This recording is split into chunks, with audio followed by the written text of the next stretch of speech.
Hello everyone and welcome to an all new episode of Palace Off the Top Rope. Thank you so much for joining me, ladies and gentlemen.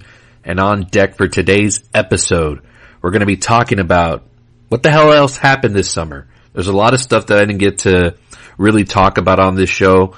Life got in the way, work got in the way. It was a crazy summer for me at work. A lot of stuff that I was able to cover on here, the success of Barbenheimer and Spider-Verse, but I didn't really get to talk about, Guardians and some of the other movies I checked out this summer. So that'll all be covered today, along with a lot of major wrestling news going on right now, in both WWE and AEW. There's a lot of positive, but also a lot of negative as well, and I will cover all of that. But we are nearing close to the 2023 NFL season, which I'm super excited for. And with the writer strike going on and movies getting moved to next year and kind of a little bit of a quieter fall, there's not going to be much to talk about on the movie side of things. So I'm really glad that football is going to be able to be a nice distraction. And with that, of course, we're going to be starting another football podcast, which is going to be fed through the Palace Off the Top Rope socials, but it's going to be its own separate thing. I will be one of the co-hosts of this show, along with Abraham Trevino and Jake Ramirez, who have been, guests on this show, but we're going to be starting our own thing, and it's a collaborative effort, so it's all three of us. It's our podcast. It's not my podcast, it's our podcast. So, we're going to be coming to you weekly. We're going to be talking about, all the matchups going on, storylines, any trades that happen, predictions on divisional winners, then of course Super Bowl and all that stuff. We're going to be covering from the season, which is coming up starting September 7th and all the way up until Super Bowl 58 from Las Vegas. So we're going to be recording our first episode this weekend. And we're also going to unveil a new title for it. We had a podcast title for it, but unfortunately due to an overlooked error, we're going to have to changing the name of it. But what we're going to do this time is we're going to put it in the hands of the audience. We're going to let you name the show. So Jake, Abraham, and I all each came up with a title, and we're going to put it up as a poll. So right now it's on Facebook, it's on Instagram, it's on X, and you have the opportunity to go vote for the title you want our show to be. So you'll get the chance to vote, and it'll be up all the way up until Saturday when we record the first episode, and we will unveil the title of the new podcast, which is going to be covering everything football. So this is completely separate from here on Palace Off the Top Rope, where I talk about wrestling, movies, anything pop culture really. So that podcast will be dedicated straight for football. And again, with everything going on right now with the strikes, this is going to be a perfect distraction, as football usually takes up a lot of my attention span in the fall. But of course, there's some stuff still to look forward to here in the fall. So you'll still be getting this podcast itself. There's still Killers of the Flower Moon to come. The trailer for Ferrari dropped today with Adam Driver from director Michael Mann. So a couple of stuff that I'm still excited for. But it's going to be probably less and less, because there's not going to be much to talk about, especially box office wise. A lot of movies are getting moved, and there's just a small amount of movies here and there that I want to catch within the next month or so. It's horror movie season, so you're going to be seeing a lot of that, but that's not really my forte. But so I probably won't be covering it on here. My next couple of movies that I probably will be checking out will be, of course, this weekend, The Equalizer 3 with Denzel Washington. Later at the end of the month, we got Expendables 4. Of course, I'll be checking that out. So you'll get reviews of those movies on here, and I'll talk about them. But let's take a quick break. When we come back, we're going to talk about everything that's going on that I've missed summer-wise, because there's some movies that I checked out that I wasn't able to talk about on here. But we'll talk about it now as summer movie season has wrapped up. This is Palace Off the Top Rope. We'll be right back. Who are you? The last thing you'll see. The last thing you'll hear. You've started a war you might not be able to finish. Lord knows. I'm allergic to bad things.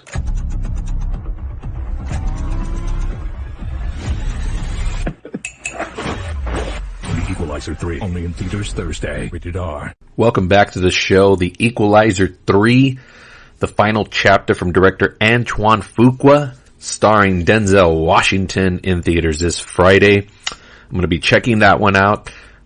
So I've kind of seen these movies out of order, I should say. I started with the second one. My dad always told me about the first one, And I only remember seeing pieces of it while working at the theater. Specifically, I would always catch in on the final act. So finally got to watch the first one this week. Pretty solid movie. Movie's like okay in itself, but Denzel Washington is just so good. And sometimes in movies like this, like, all you need is a big movie star performance. And there's only certain actors that can do these kind of movies. So like Denzel's one, Christian Bale's another kind, but also depends on what kind of movie it is. But, for the most part, Denzel is always quality in whatever movie he's in. He's always going to give it 100% in his performance. So even if The Equalizer 3 is not good, I'm hoping like the performance is at least, which I don't really doubt. So looking forward to that. It's kind of like dad movie month this September, at the theaters. So there's this one coming out this weekend, and then towards the latter part of September, it's, Expendables 4 with Sylvester Stallone, Jason Statham, and then a whole cast of new characters, including Megan Fox and 50 Cent and Andy Garcia. So that's just gonna be a lot of fun. I know these movies aren't gonna be the best or even like, maybe not even good, but sometimes it's okay to have bad movies in the theaters, something that you can just go and just enjoy for like 90 minutes. Not everything has to be great, even though I have this reputation by some of my friends that like all my movies need to be Oscar worthy and all that stuff. It's like, no, it's not even, I enjoy bad movies, but I can still call them out for being bad, but I can still enjoy them as well. So let's get to a lot of the summer movies that I didn't get to talk about on this show just because either stuff got in the way or, I ran out of time as far as like getting to be able to talk about them in the moment that they were released. So let's start off with Guardians of the Galaxy Volume 3, which was the third and final chapter in this installment from director James Gunn, with this cast of characters, ranging from Chris Pratt and Zoe Saldana and Rocket Raccoon voiced by Bradley Cooper and Vin Diesel voicing Groot and Bautista as freaking Drax the Destroyer. So I really enjoyed this movie. I thought it was the best movie that Marvel has put out since Endgame. And I know a lot of people are like, oh my god, how could you disrespect Spider-Man No Way Home like that? But Spider-Man No Way Home, let's be honest with ourselves.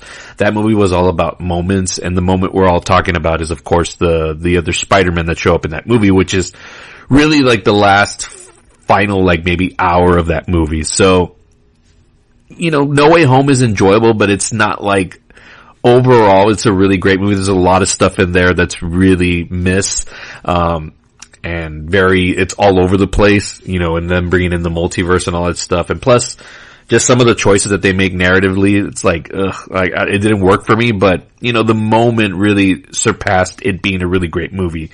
So that's why you remember it as being like some great movie, but it's really the moment you were talking about. Now, in terms of like a story from beginning, middle, and end, I think Guardians has been the best thing that Marvel has put out since Endgame, and there's been a lot of bad here in Marvel, and I think they've really peaked since Avengers Endgame. So it's going to be interesting to see, because this ending of Guardians really feels like the end of an era as far as like these movies being like really, really great quality films, from like visionary directors that actually have a vision.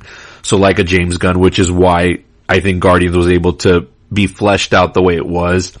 And this is no disrespect to the directors that have, put out movies like, Peyton Reed I love the first two Ant-Man movies. I love the style and the vibe that he brought to those first two installments. But then the third one, you could really tell, I don't know how much of it was him, and I'm certainly not gonna put all the blame on him, although he does deserve some of it, but I'm sure there's just a lot more interference from like, a Kevin Feige and Disney and all that stuff, because Marvel is just now the machine now, right? It's not really the place to go to if you're a director that has a vision and wants to do like your style, like you're not gonna really get to do that because you kind of have to fall in line with the structure of everything else. And that goes the same for like the directors that did like the Eternals, forgot what the name of that girl is. It's Chloe Zhao, I think, who had just won an Oscar, and then she did the Eternals. But I mean, I don't know. I feel like that fell off the mark.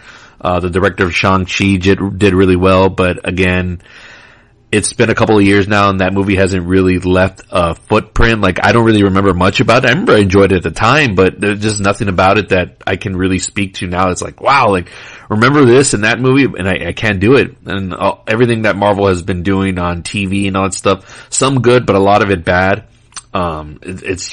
It's a lot of miss, and it's just missing the quality, and I guess, and I'm not saying that the people don't care about the stuff that they're making anymore in the MCU, but man, you could just totally tell it's so like streamlined and so corporate and so like just about the brand. And Guardians, again, the third installment just felt like a very throwback to the first era of Marvel, and just these directors getting to flesh out these stories beginning, middle, and end with these characters that we've grown to love. And Guardians 3 was very emotional from the start, so, you know, the basis of it is trying to save Rocket Raccoon, and you get a real good backstory of Rocket and how he is, why he is, and now everything comes full circle and you understand like why he's such a hothead and how he doesn't trust people and all that stuff. All of that comes full circle, and James Gunn tells a very, very emotional story. This was probably, you know, save for like the end of Infinity War, like probably the darkest movie out of everything Marvel's done.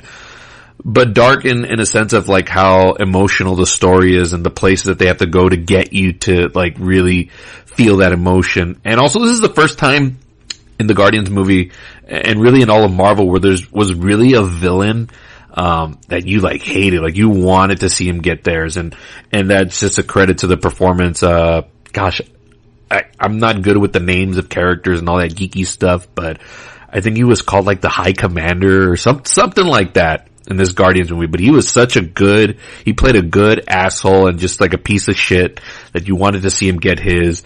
And the credit to him, because a lot of these Marvel villains are just so like, no really razz to them. There's no like just real imminent threat. And this one did feel threatening, but also just like, oh man, I want to see him get his.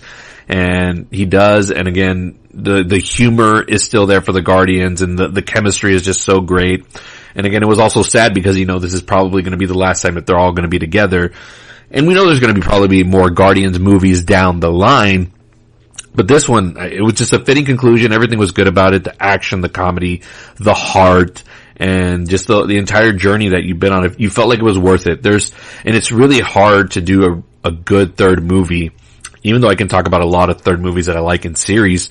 But for the most part, it's really hard to keep that consistency, and pretty much this entire core cast and crew and director have all been together for these three movies. So in the end, I can call it really probably one of the best trilogies in, not just in the Marvel universe, but overall just in movies in general. These were really, really fun movies, and I'm glad James Gunn was able to finish out his story arc and the way he went out the way he wanted to as he moves on to do all the DC stuff now. But Guardians was a fun movie. Again, if you have little kids, they may be scared at times. I know if I saw this as a kid, there's some stuff in here, it's like, man, that probably would traumatize me a little bit.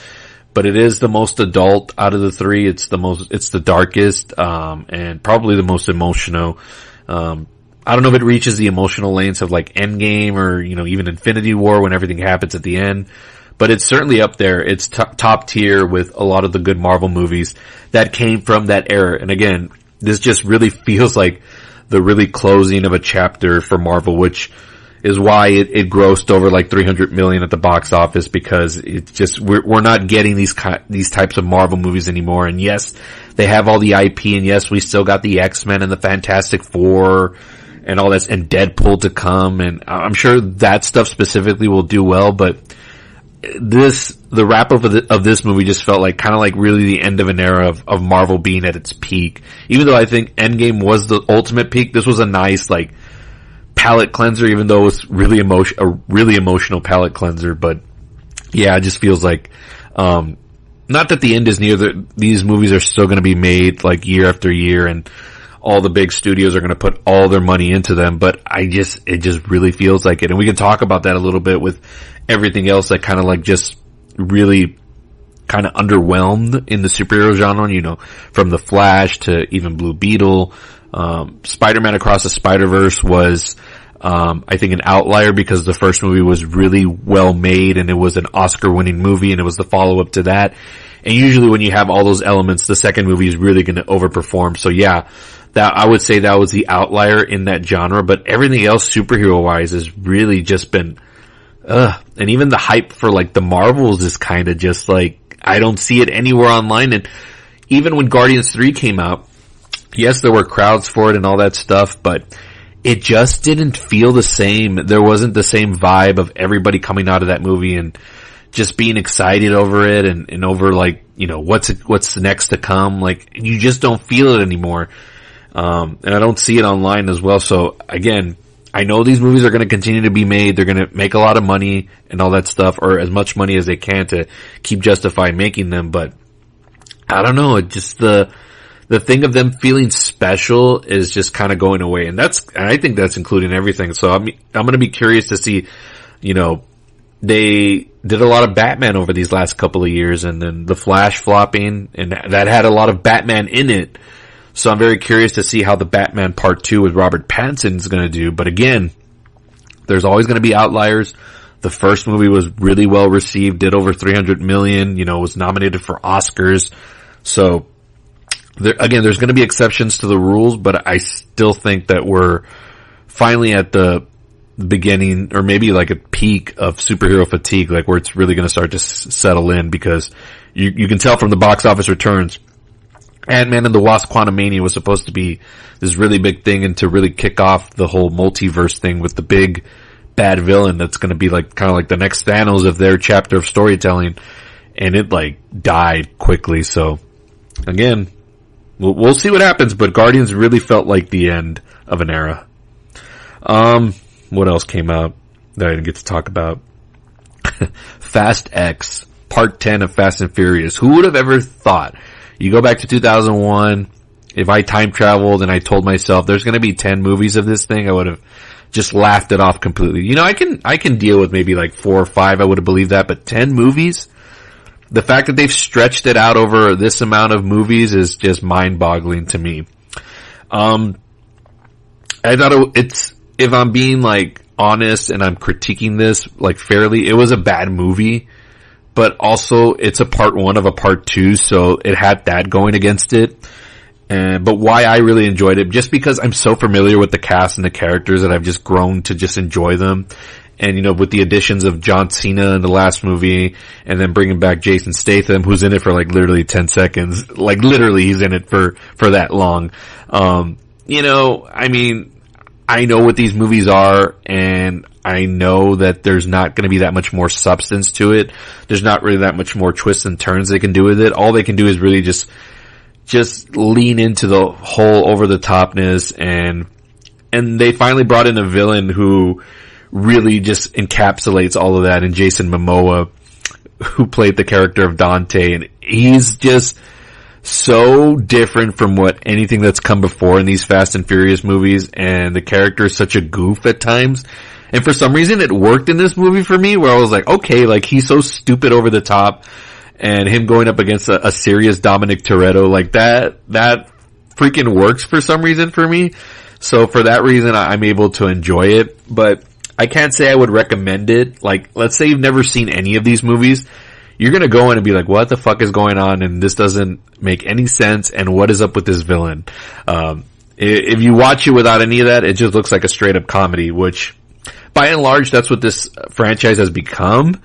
I think it really lost its edge after part 6. And then of course with Paul Walker's passing and all that stuff really changed just the whole morale of this franchise, even though Vin Diesel is still high up on it and all that stuff. But you can tell, like, with directors leaving and friction between actors, you know, there's the whole storyline of Vin Diesel and The Rock.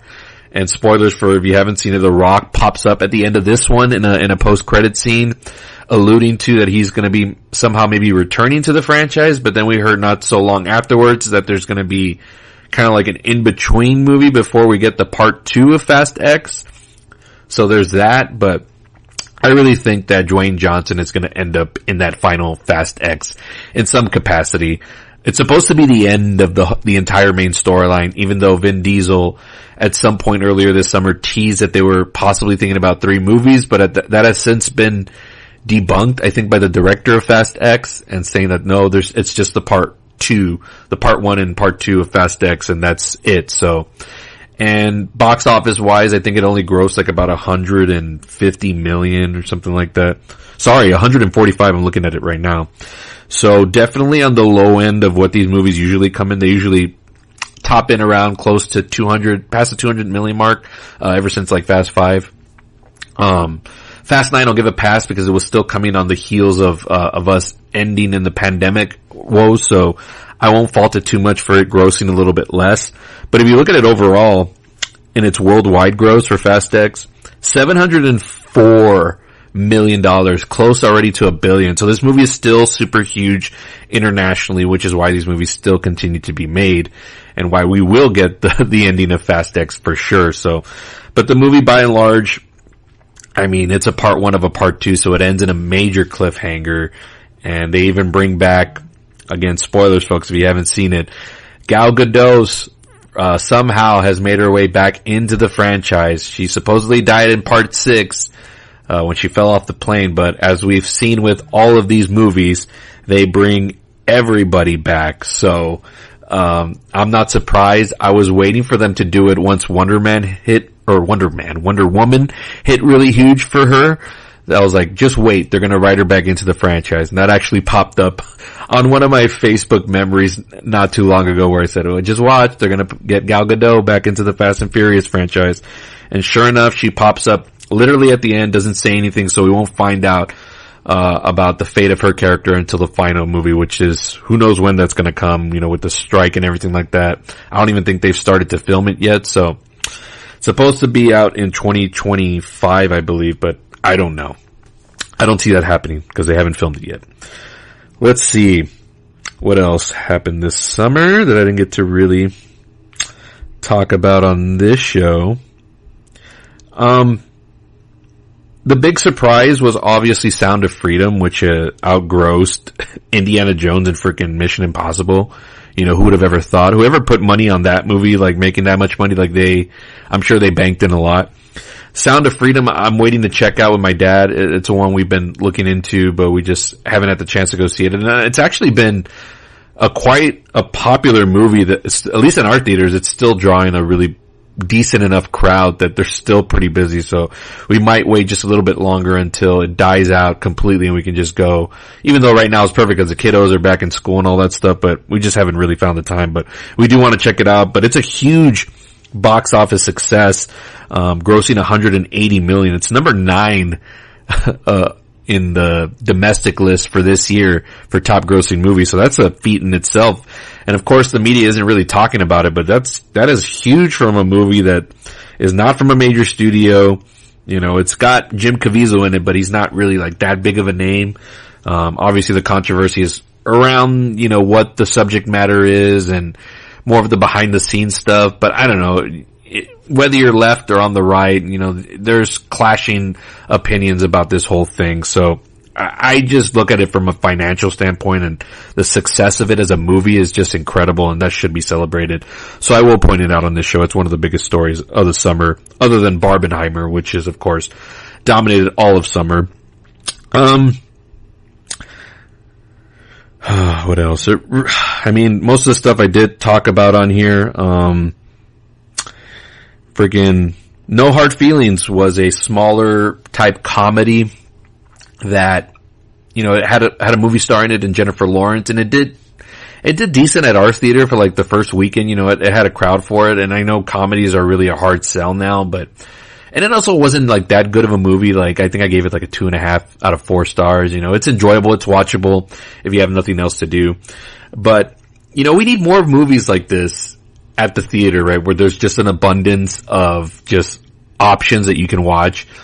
Like, that's cool for like a date night kind of thing, or just like on the weekend, like, what do you want to do? Like, what do you got? Oh, look, there's a new Jennifer Lawrence comedy. You want to check it out? Like, we don't know if it's going to be any good, but let's go check it out. So, and I forgot who mentioned on one of their podcasts, like, we need like bad movies like that in the theaters. So, and there's some people that may have liked it, and that's fine, but I thought it was an okay movie. Her performance in it is good. Definitely more better than the other stuff that she's been in more recently. And I know she's been gone for a while as far as like making movies, but it's a nice change of pace. You know, I think she was doing more of the action dramatic stuff, but in a straight up comedy, she was pretty decent. Could it have benefited from a better script? Probably, but you know, I'm not going to harp too much on it because I'm glad we even got it in the big screen. So that's a win for me. So, kudos to that movie for that. Let's get to the latter part of the summer movie season, which was basically everything in August. So let's start off with Strays, which was a movie I was looking forward to because the previews made it look super hilarious and all the red band stuff. It's a movie about dogs, voiced by Will Ferrell and Jamie Foxx, and there was other characters in there. I'm sure I know the actors, but I just haven't looked at the cast list. The movie was what it was, you know, a little bit more raunchier than stuff that we've gotten in years as far as like comedies. Like there's a lot of raunchy stuff that happens in this movie, and that may offend some people in the climate that we're in now. It may not be a movie that works.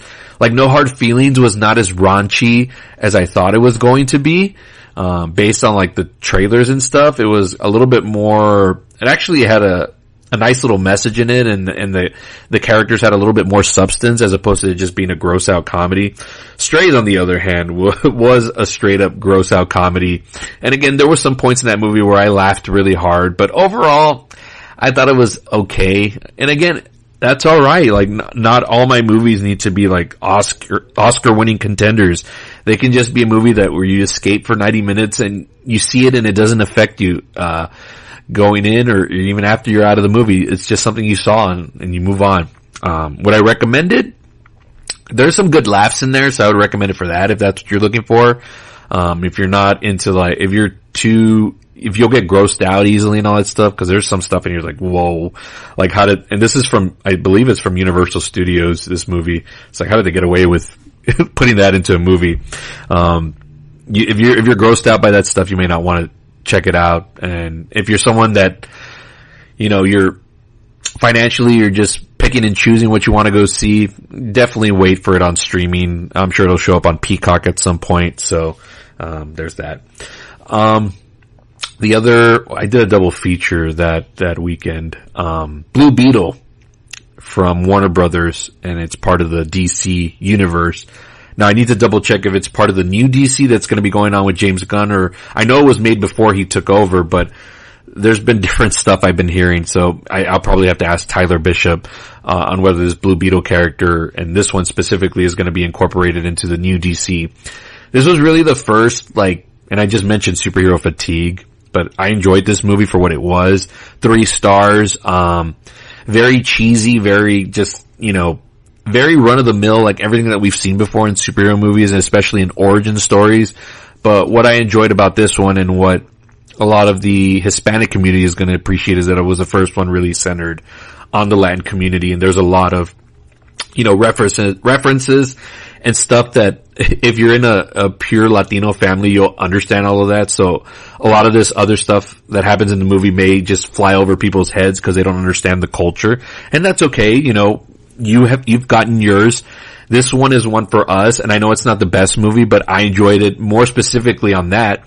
But what I will give Blue Beetle credit on is the fact that this was probably the most family-centric superhero movie I've ever seen, where everybody's involved, from the brothers and the sisters and the uncles and the grandmas and the mother and fathers. Like, it's all incorporated. Like, they're a main part of that story. And usually in these movies, like, either they kill off the parents, or, you know, they make it like a dark thing where it drives like the protagonist, the superhero, to do what he does. But this one is very, very family centric, and I enjoyed that a lot. And it even made me cry really good in a certain scene. And I won't give that one away because it's still pretty fresh out there in the theaters. It was number 1 at the box office this year, but only grossed about 25 million. People are calling it, like, obviously it's a bomb, obviously, because I think it did have a budget over of 100 million. Then you count into it marketing and all that stuff. And originally this movie was going to be on Max, but again, I'm all about big movies like this, or any movies in general, kind of just, if you can put it out and distribute it into theaters, that's a win. So, on that end, it's a success for me. Again, I recommend it. I thought it was a good movie, especially if you're Hispanic, Latino.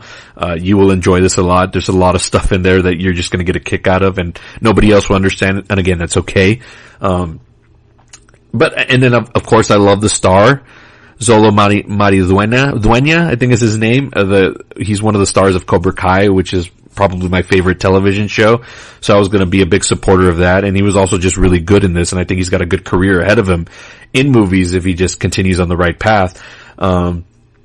Now, what's interesting about this is that even though it flopped, and again, once I get clarification on whether the Blue Beetle character, this version, is going to be included in the DC universe that James Gunn is trying to start, I would like to see him return, and hopefully we get a part 2 to this movie, because I think there's interesting ways you can take it. And then of course all the characters were instantly likable. And again, Zolo was good as Jaime Reyes, and the family dynamic, if you can keep that as a main core of that story, that's how you can differentiate yourself from all the other superhero movies, that you have that family dynamic. So that was awesome, and it's just a fun movie. It's harmless. Again, it's super cheesy and super like by the numbers type movie, but the family element is really what separated it from everything else. So I enjoyed it. Sue me. And then of course this past week I checked out Gran Turismo. I'm not really a video game person, as you may well know, and I usually like to poke fun at the video gamers, but it's all in good fun. But some of them take it just very personal for some reason, and I had given this movie a lot of scrutiny on its way to release, just because I didn't really buy the whole true story of an actual video gamer going into the real world of racing and becoming somewhat of a contender. Like that premise just felt laughable to me. It felt like really movie, not like based on a true story kind of thing. But, for what it was, I enjoyed the direction of it from Neil Blomkamp, who's done like District 9 and Elysium and Chappie. He's a good director. He's got a good style. So I liked, all of that stuff that he was incorporating into this and his style. If there was special effects used in this movie, and there's some parts where you can tell, right, where he's in his room and it turns into like a car, and obviously they use special effects for that, but all the racing stuff, all the actual racing scenes that they do, I mean, it looked like it was done practically and for real, so I'll give them credit for that. The movie looks good. It didn't, usually for something like this, had they gotten like, a whatever director, they probably would have done a lot of green screen and it probably wouldn't have looked good. It would have looked like a Marvel movie where you could tell it was totally shot on a green screen, and they could have done that, and if they did a good job of hiding it, because, all this stuff looked really good. But that's all the positives about that movie. I didn't like the main character in the movie. I thought he had no charisma, and I know it's supposed to be like, it's supposed to be based on a real person that went into that world. But you can also, this is the movie version of that. So your main character has to have charisma, and I didn't buy anything from this main character, and everything that he was doing in the movie. The script was just so bland. You got two well-known actors in there in Orlando Bloom and David Harbour, but you can tell they're reading off lines off of this bland script, and David Harbour's trying in some of the stuff, but the material is just not there for it to really resonate and elevate this movie. Had it gotten a good script, this probably would have been a better movie, and they probably could have gotten maybe a better performance out of the main character, but yikes, it was very super bland. So, but is it watchable? Yes. Would I recommend it? Probably not. Like, I can go without ever seeing this movie ever again, but it wasn't the train wreck that these video game movies usually are, and for the most part, they're usually all bad, except for a few, like Sonic, and, I know a lot of people like the new Mortal Kombat, but for the most part, these movies are always pretty bad, and had a nothing or nobody director, it probably would have been bad. But the fact that it had Neil Blomkamp, and he's been away for a while, but it was a good directed movie, but could have benefited from a better script. And, I think that's pretty much all I saw as far as like summer goes. There's stuff that I missed that I do want to catch, and I'll probably have to see it on streaming now, which is like, Asteroid City. People are still telling me to check out the Super Mario Brothers movie, aka Jake. Yeah, that's pretty much it, but, just an interesting summer on some of the stuff that hit, like I knew Barbie and Oppenheimer were going to be, I knew they were going to make money. I just didn't think they were going to be this big of a pop cultural phenomenon. And the fact that Warner's put it up against Oppenheimer to really stick it to Christopher Nolan, they'll say that wasn't the intention, but it kind of was. But it really benefited both movies because Oppenheimer, Barbie's obviously the number one movie of the year. It's closing in on 600 million and it's made $1 billion worldwide. So and it's the highest grossing movie domestically for Warner Brothers Pictures ever. So that's just an amazing feat in itself. But on the other side of things, the number two movie, Oppenheimer, it's grossed 300 million at the box office after never hitting number one at the box office ever. So that holds the record. So I just never imagined it for these movies that they were going to hit these kind of numbers. I knew they were going to be successful and the whole Barbenheimer aspect of it. It was an event. I knew it was going to be that. I just didn't think it was going to be this huge. So kudos to them for that. And then of course, the disappointments of the summer, Indiana Jones and the Dial of Destiny grossing only 174 million. 300 worldwide, a big bust there for Disney. I know people weren't asking for this movie, but it's Harrison Ford. It's one of the most iconic characters ever. And this is supposed to be the end of that character, especially for Harrison Ford playing him. You thought it would have done better, but the movie had to have been good for that to happen. And I thought it was a really, really bad movie. I don't even plan on buying it to complete my collection, and I own all the Indiana Jones movies, and I love the Indiana Jones movies. Even the fourth one, Kingdom of the Crystal Skull, I'm a, supporter. I am an apologist, I guess, for that movie. Is that the word I'm looking for? I enjoyed that one a lot, but that one is just miles better, even though it's probably the weakest, in the first four. But once you watch Dial of Destiny, you're going to have a greater appreciation for Kingdom of Crystal Skull. Just unbelievable appreciation. And they completely whiffed on this movie. And I don't know how Harrison Ford, either he got drugged and went on these press tours and said how much he enjoyed and how much he thought it was good, but there's gotta be no way he really liked what the storyline of this was. But to each their own. It's his choice. But us as an audience, we rejected it completely. It's hard to say if this was a disappointment or not because it's still slowly making money, although not on the high end. And that's Mission Impossible Dead Reckoning Part 1.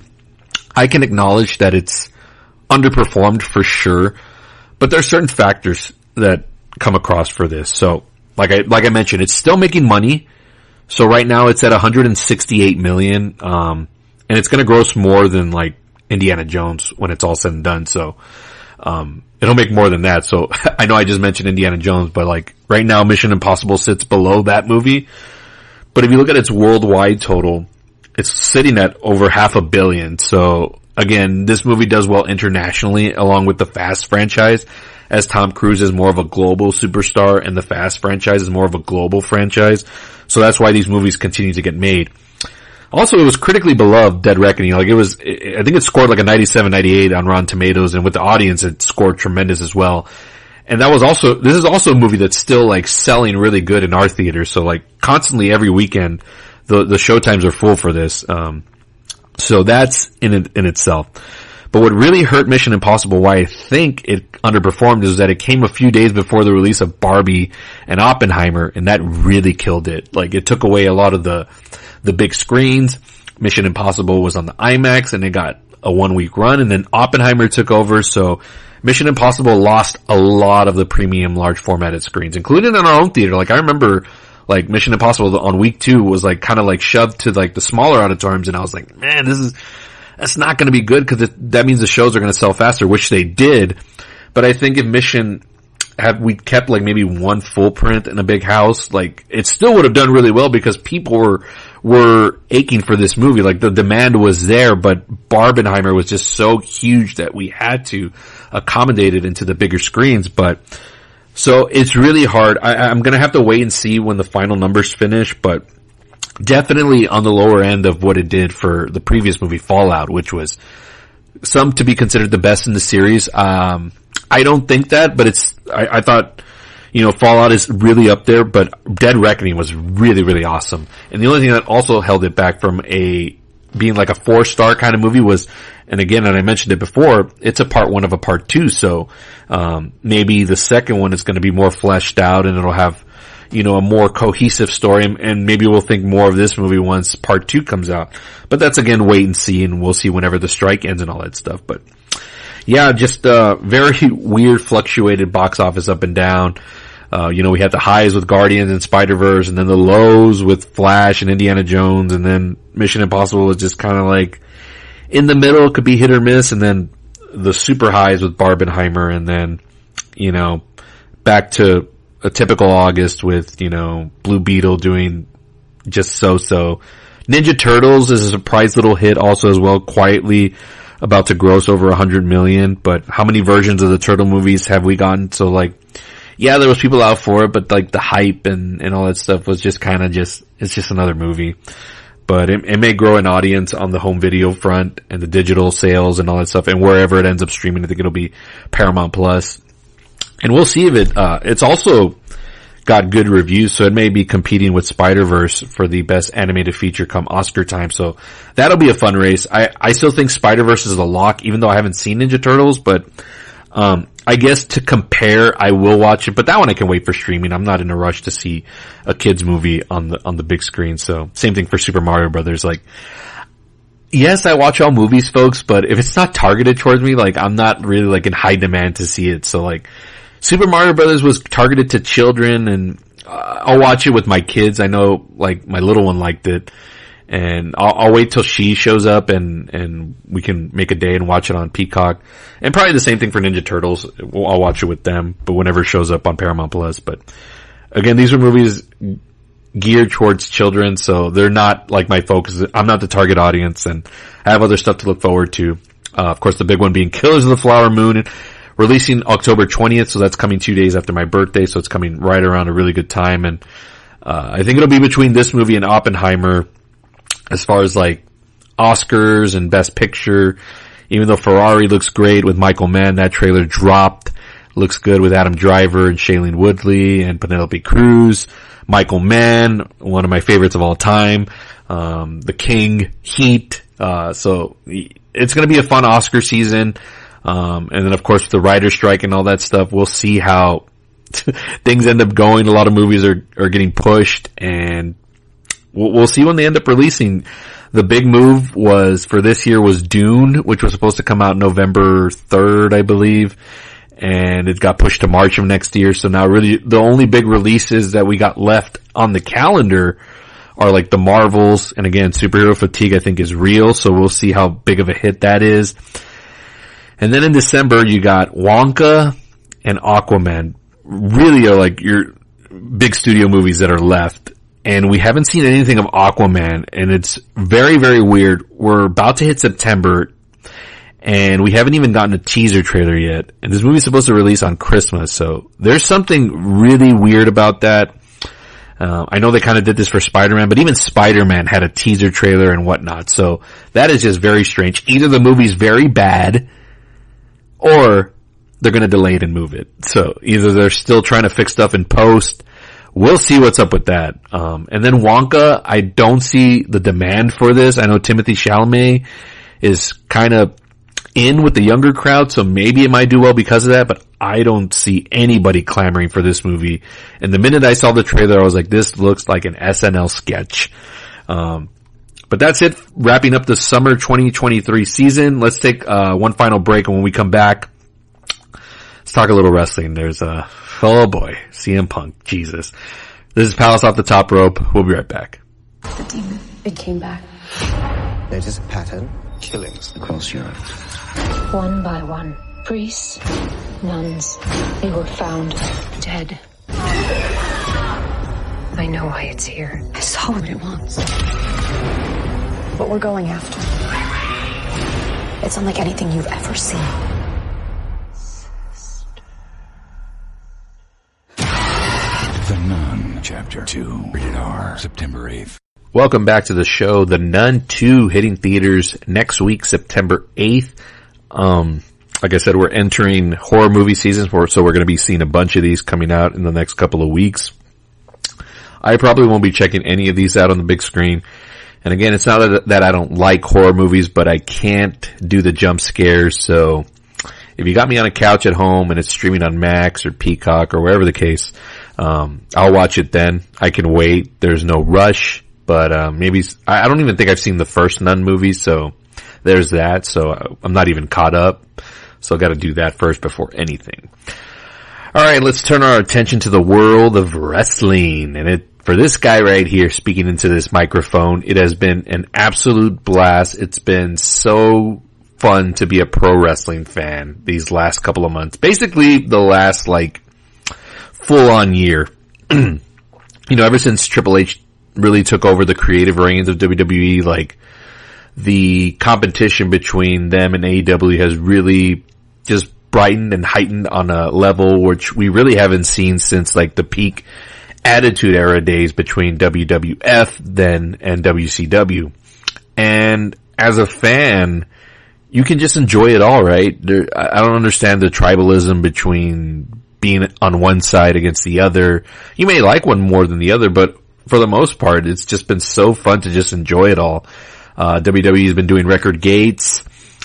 Their attendance is up. Their ratings have been phenomenal, especially SmackDown. It's usually always number one on Friday nights. And of course that's going to change with football coming back and all that stuff, but they've been doing tremendous numbers. Creatively, it's never been better. It's not the best, but it's definitely way better than, let's say, the last 5 or 6 years, or even the last decade when Vince McMahon was really in charge of things. But ever since Triple H took over the creative reins, it's been more of a consistent show. There's obviously still stuff that doesn't work and stuff that's why did they go this direction? But for the most part, it's a very coherent show that you can watch on a weekly basis and enjoy. On the other side of things, AEW has been a little bit of hit and miss with me. But certainly this summer, with the return of CM Punk and the debut of their second television show, full-on 2-hour television show, Collision, which airs on Saturday nights, it's just been a nice different pace and a different type of show that we get from our usual, Dynamite on Wednesday or Raw on Monday and SmackDown on Friday.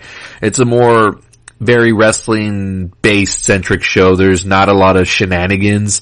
There's some of it, but not as much as you would see on the other shows. So that's been a real treat for me as a wrestling fan, and that's the one that CM Punk is really featured on, and it's the one, and of course he's my favorite wrestler, so it's the one I enjoy the most. Anything that he does is pure gold for me. He's got the whole package. He can talk, he can wrestle, he's got the character down.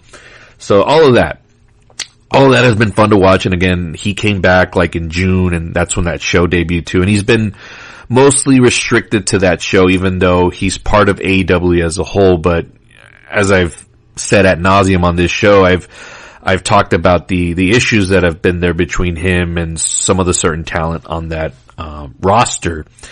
And there's been little stories trickling out here and out throughout the summer about a lot of his really creative and just dominance over that show Collision that airs on Saturdays that he's a part of.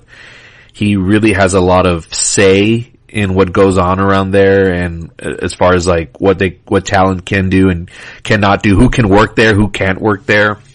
And a lot of that has to do with, Warner's really wanted him to be the head of this television show, and of course he's the biggest star in their company, even though he's comes with a lot of controversy and a lot of baggage.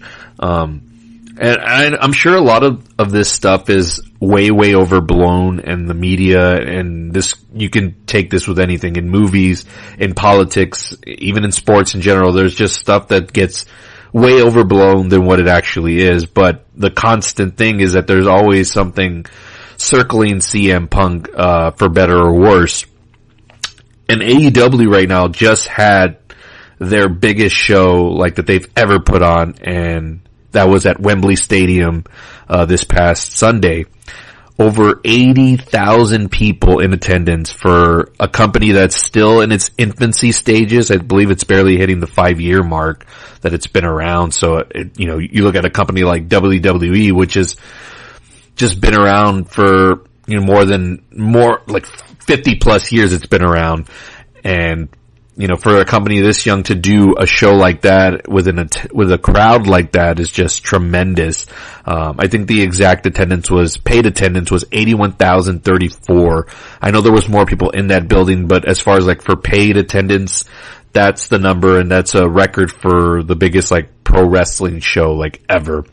And I know WWE has claimed to have like bigger attendance, but they inflate those numbers. And, you know, part of the good thing of the internet is you have people that actually follow this stuff, and I follow the people that look closely at all the numbers and attendance and all that stuff, and they've debunked a lot of the stuff WWE has said about their attendance. So, we can't really take them at their word. And even Vince McMahon has stated in the past that the numbers that he puts out for shows like this, like a WrestleMania or something like that, they're for entertainment purposes. So, you know, when they say like WrestleMania 32 drew over 100,000 people, like that's a little bit overblown. I think it did maybe around like the same thing like the Wembley show did, about 80, maybe 85,000. But, as far as like paid attendance, AEW put out that number, and as far as we know, it's the correct number and it's factual and there's nothing bloated about it. So congrats to them on pulling off a show like that, in less than a decade that it's been in existence. So that's incredible for them. It's incredible for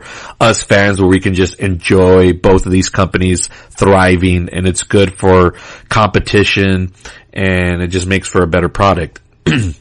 So now back to the CM Punk thing. So, like I said, he has a lot of control over what goes on in Collision. So apparently earlier this summer there was a spot where one of the wrestlers, his name is Jungle Boy Jack Perry, wanted to do a spot where they were going to use like real glass or something like that. And I believe he was like vetoed by a lot of people, like, hey, you shouldn't do it. He wanted to go through with it. And I think whoever was there at the time brought this issue up to CM Punk.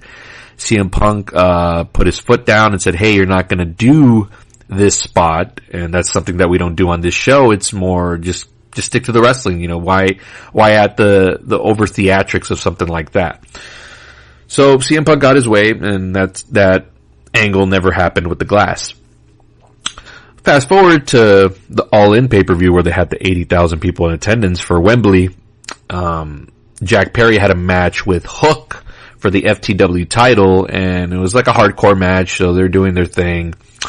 And then they do, I haven't seen the All In event, so I don't really know the specifics on it other than what I've read and what I've heard on YouTube videos and stuff like that. So he's having this match with Hook. And there comes a point where they do a spot with the car, and he does like some sort of flip onto Hook or whatever, and there's obviously the glass window, right, and on the car, and he breaks it and all that.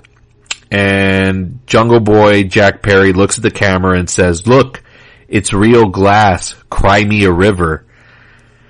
And just going based on what has happened in the past, and we know that CM Punk is very old school and has a quick fuse. We all know that was a direct shot to him. So apparently after that was through, in the backstage area, like near like where the wrestlers have their entrance and all that stuff, and I think where Tony Khan is stationed, you know, he's running the show and all that stuff, and he's the owner of the company. Apparently Jack Perry and CM Punk got into an altercation. There's all these stories out from media journalists from both sides saying what happened. The fact of the matter is there was an altercation that happened, and it kind of put things into a fray a little bit, because I believe one of the outbursts from it was CM Punk wanting to quit on the spot and not even do the show, which he was going to be the opening match on the actual pay-per-view of that telecast, which would have been a horrific thing to happen on the biggest show in that company's history. Cooler heads prevailed. Samoa Joe, who was going to be fighting CM Punk on that event, was able to convince him to like, hey, like, let's break up this altercation, let's settle down a bit, and let's just go have the match, let's go do something great for the crowd. So they were able to get that done, and CM Punk and Samoa Joe went out and they had their match. And again, we didn't hear about any of this probably towards like the midway part of the show. I was following on X, when I could. I was at work that day, wasn't allowed the day off, so, had to work, and, so I was able to catch up whenever I was able to take breathers and step away for a second and catch up online. And I think I saw about a little bit more than like halfway into the shows where you found out about all of this stuff that was happening, and it's just like, oh man, like here we go again. Like everything's just going so good. CM Punk had just come back. Yes, there's this stuff of him being like a little controlling on that show, but for the most part, the show's great. If anything, it's probably the best wrestling show that's out there right now, but there just seems to be always something that happens, and here we are again at the midst of another like controversial fight that happened for real behind the scenes. And now we got word yesterday that CM Punk and Jack Perry have both been suspended from AEW. Now we don't know for how long. Now what makes this kind of an issue right now for AEW is that right now they got 3 big shows coming up all in the city of Chicago. One of them being a pay-per-view, even though they had one last week. That's also going to be in Chicago. And the big hometown hero of Chicago is CM Punk. A lot of the people that bought their tickets for this event are buying it because of CM Punk. Now I'm saying he's not the end all be all for everybody buying a ticket, but for a majority that's the person that they want to see. And he's the top draw of the company. And now you're suspending him again, and I get it, he's at fault here for what happened, but it was also instigated by someone else. And this just goes back to everything that happened last year at All Out between CM Punk and the Elite with the Young Bucks and Kenny Omega, where none of this was actually ever really resolved, and it was never really, the hammer never got put down by the CEO and owner, Tony Khan. He never got these people in a room to figure out their differences and all that stuff, or just to squash it, be professionals. Instead, lawyers have gotten involved, and I know from like the CM Punk side of things, like he's been willing to like sit down and want to talk to these people, the Young Bucks and Kenny Omega, but they don't want anything to do with him. But again, if they were just talent, I would be okay with that, but they are also executive vice presidents of the company. And from a business standpoint, you need to be professionals also. And if he's willing to talk things out, you should be able to swallow your pride a little bit and have that conversation too, even though it may be a little uncomfortable, a little awkward, but at least you'll have like the person in charge of the entire thing there.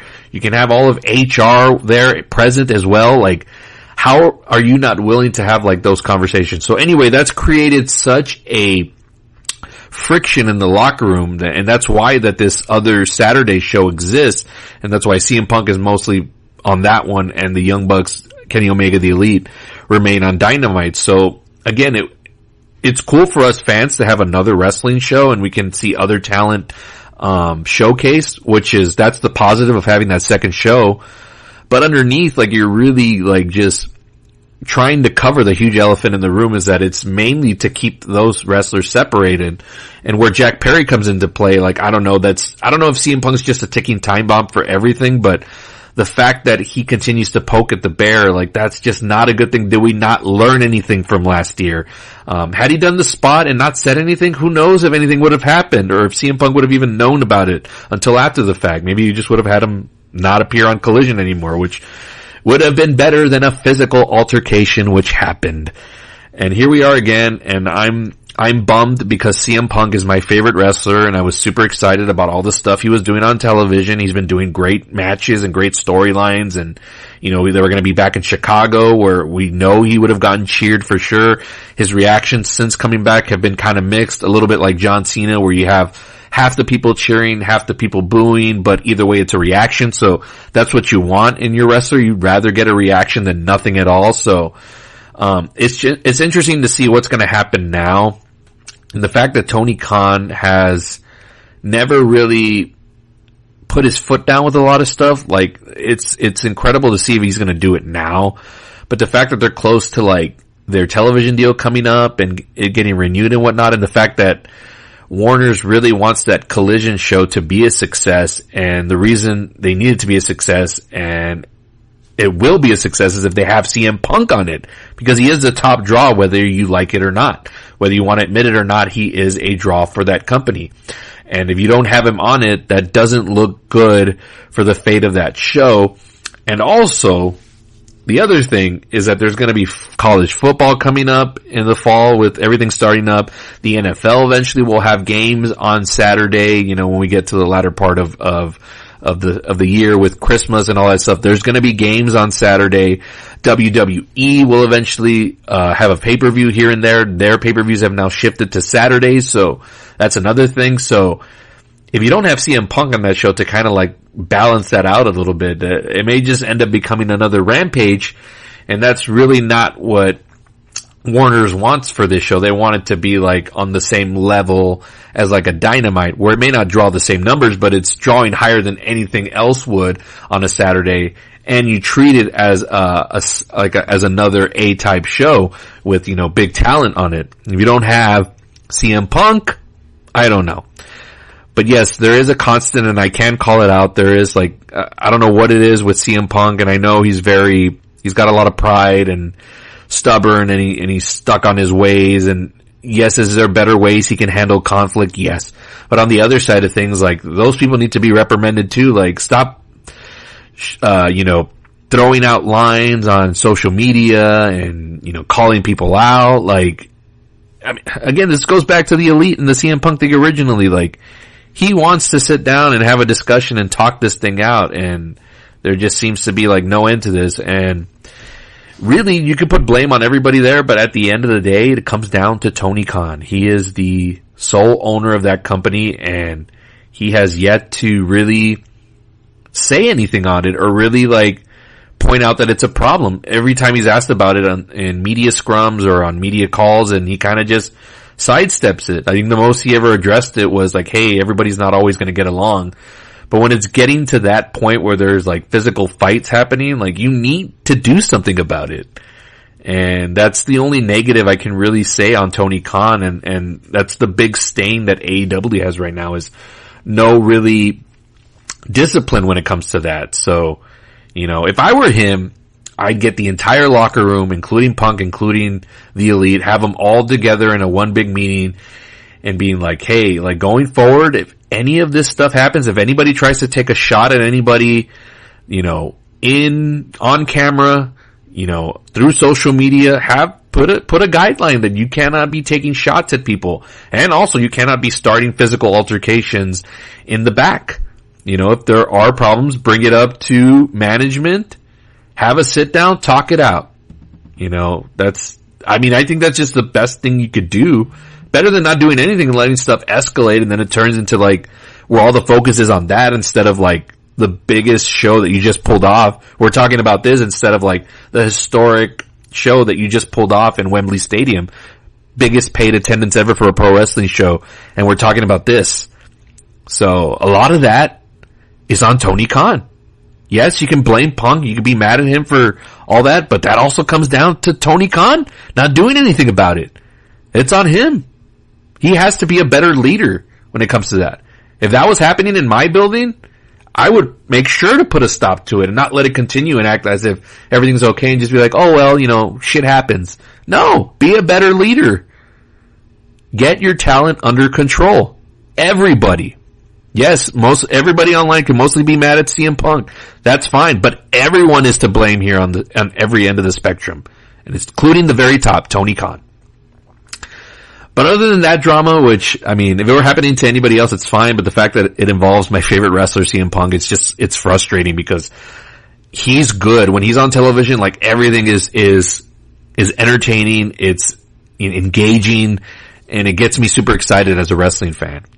And there's other stuff too that I'm invested in, but he is the number one reason why, like, my passion for wrestling is still at an all-time high. It's because of him. So I really hope things get resolved, and I don't know, if I'm being frank, I really think this might be the end of his run in AEW, and if that's the case, that sucks, because there's a lot of stuff there that I thought he was going to be able to do there with some of the really young talent that they have. But then, you know, I try to be optimistic. Well, maybe he can go back to WWE, but would WWE want that on their hands? But over at WWE, I know it's more structured where they're not going to let stuff like that get out of hand. They will put the hammer down. So maybe that's all CM Punk's looking for, is structure, you know. Sometimes that's all, like, employees are looking for, is structure and leadership. And right now, Tony Khan is not providing any of that on that level. They're hitting home runs on everything else. Talent, their roster's great, their shows are great, their pay-per-views are great. Their merchandise is great. Their toys and all that stuff. It's amazing.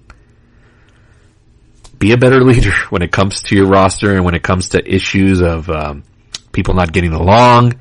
You know, they don't have to like each other, but you have to respect each other in the workplace or have enough courage to get everybody in a room and talk things out. Even if you can get just things to a civil level.